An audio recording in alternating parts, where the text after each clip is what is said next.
Hey guys, and welcome back to my channel, and welcome back to another video which I've been working on for a long time. It's called the skincare tips that I wish I knew sooner. I've not done a video like this in a long time because I feel like at this point we've all, we are all so, I want to say skin intellectual. This is a term that Cassandra Bankson uses a lot on her channel, and she calls all of her subscribers and followers skin intellectuals. And I feel that at this point, if you are someone who follows beauty content religiously like I do, we're all skin intellectuals, around here. We might not be as nerdy when it comes to skincare, but we all know what to do and what not to do. And that's pretty much why I haven't done a video like this in a long time, because most of the generalized tips that I could probably talk about is something that people already know about a lot. Which is why today's video I wanted to make it kind of themed and centered around retinol, because I would say in Jan-Feb this year is when I actually started using retinols, and I started incorporating it in my routine. And once I started my retinol journey, there are a lot of things that I've discovered since then. So I wanted to make a video really talking about the mistakes I made and what tips I wish I knew sooner before I started retinol. So I know there are a lot of videos like this as well, but I don't want to just make it like all about retinol. I mean, it's kind of all around it, but I still wanted to do this video and tell you that if you are someone who is thinking about incorporating retinol in your routine, there are some things that you might not think about, and there are certain mistakes that you might just end up making, which I don't want you to. So in case you are interested, then please keep on watching. But now I'm going to jump right into it. The first thing that I think everyone tells you in a retinol related video is that go super duper slow when it comes to incorporating a retinol. This is not so much a mistake that I made, I would say, but this is something that I already knew from the get-go because so many people had told me this. So when I started super duper slow, and I was also building up my tolerance very, very slow, which is why I feel like I did not overdo it at all because of how extremely slow I was going. So I started with once a week, and then in the second week I moved on to twice a week for 2 weeks. Then I moved on to, I think, every 3 days, and then after like 3 to 4 weeks I finally moved on to using it every other day. I have never used retinol every single night, even at this point, because I feel like there are a lot of other actives also that you can incorporate in your routine. And that actually moves on to one of the second one of the other tips that I also wanted to mention in the video. It's a little bit low on the list, but I still thought that since we're talking about other actives, let me put my second tip also parallel right next. And that is that retinols do not replace your chemical exfoliants, your AHAs, your BHAs. I heard this from a lot of dermats actually, that retinol is one of those ingredients that has so many benefits that it can replace your niacinamide, it can replace your BHA, it can replace your AHA, it can replace a lot of things. It kind of is said to replace your AHAs because it does speed up the cell turnover, so it's going to get rid of a lot of the dead skin that is sitting on the surface of your skin. It does help with acne also, so it's going to kind of replace your BHA, and it can also help with your pores, so it might also replace your niacinamide. This is what I got told by a lot of people, but sharing with you my anecdotal experience, I personally feel like retinols did not really replace that much for me. Did it improve my skin texture? It definitely did. Did it help with my acne? I feel like it also did kind of do that as well. I noticed that I still felt a need to use my BHA sometimes, because I did see some clogged pores still, which it was not really helping much with, maybe because the retinols I was using was a lower percentage. That could be one of the possible reasons. Again, I don't know, but just from my personal experience, I did notice that if I had to get rid of like the bumpiness that some of the breakouts left behind, I needed to use an AHA no matter what. And for the clogged pores, I needed to continue to use a BHA. And I also did not notice that my pores you know, became smaller after using a retinol or anything like that, or like the, I mean, I know pores don't get smaller when you use a niacinamide either, but I feel like they just appear to be less noticeable when I'm using a niacinamide. But I did not notice the same results with the retinoid. I still felt like I needed to use my niacinamide regardless. So I would say that don't expect your retinol to give you the effects, or to rather replace any of the other ingredients that you're already using. I would say make sure that you continue to use those and incorporate retinol in a way where you don't have to eliminate any of those.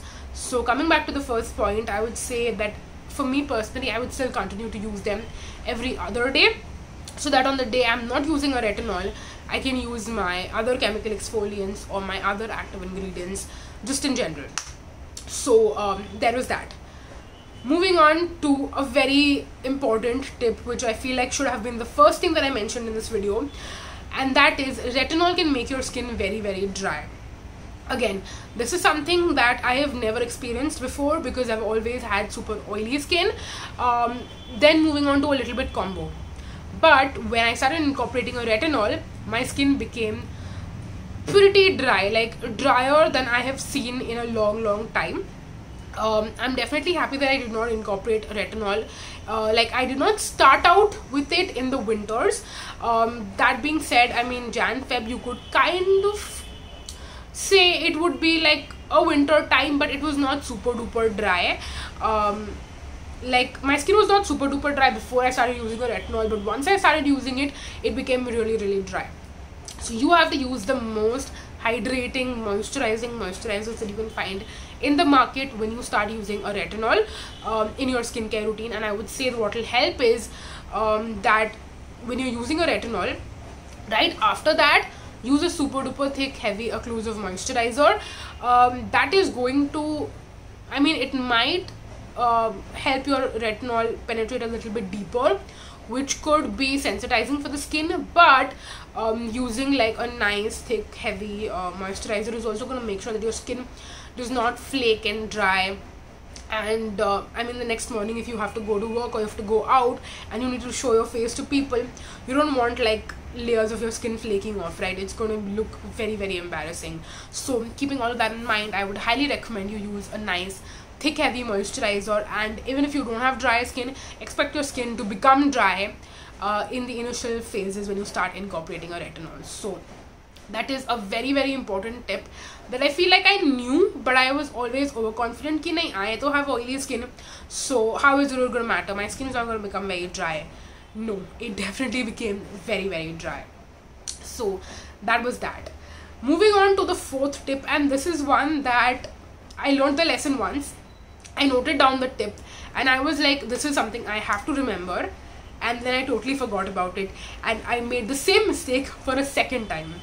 So this is one that I really have to tell you is very, very, very important, and that is to not use a vitamin C in your routine when you incorporate a retinol. And specifically, don't incorporate any new vitamin C in your routine. Now, I made this mistake twice with the Plum Vitamin C Serum. I absolutely love this serum, but I have noticed that when I use this in the morning and when I use the retinol at night, for some reason, my skin just gets very sensitized by it. It becomes very, very irritated. It starts reacting really bad, and eventually I have to just stop using the vitamin C and the retinol. It happened 2 times and I'm going to make sure it doesn't happen again at all. So currently I have stopped, I have paused, I have not stopped, I have paused on my retinol for some time because I did open the vitamin C serum and I don't want it to go bad. So I'm going to use up the vitamin C serum completely and then move on to using the retinol. And I don't know if vitamin C is something I'm going to have to permanently remove from my skincare routine, especially in like a serum format, because I don't want to remove retinol permanently from my routine. Or maybe what I'll do is that I'm going to alternate. So I will take breaks in the middle where I'll stop using a retinol and I'll use a vitamin C, and then I'll take a break from using a vitamin C and jump onto retinol. I might do that, or I might just find a vitamin C serum that works well with my retinol. I have not seen other dermats kind of like share that you cannot use vitamin C and retinol together, like not in the same routine but even like in the same day. No one, I have not heard people say that. so I don't really know if it's a thing. But for me personally, again, anecdotally, I would say that try to not use them together, because especially if you have just incorporated it and you're still new to the ingredient, like new to retinol, you might want to like slow down things and remove other actives from your routine that might clash with it. And one more thing I wanted to mention is that when it comes to vitamin C, there are a lot of different derivatives of vitamin C in different serums. So there are certain vitamin C derivatives that might work well, certain others that might not work well, which is why I wanted to specifically mention that for me personally, the Plum vitamin C serum did not work well with my adapalene gel. But if you're using a different retinol or a different vitamin C, your experience might be different. So definitely keep that in mind as well. I don't want to make a blanket statement about anything, which is why I'm giving you all the nuances and giving you the full picture as to what I had to personally experience. So there is that. And last but not the least, one more tip that I want to kind of share, and this is kind of like, okay, you have messed up things, how are you going to solve it?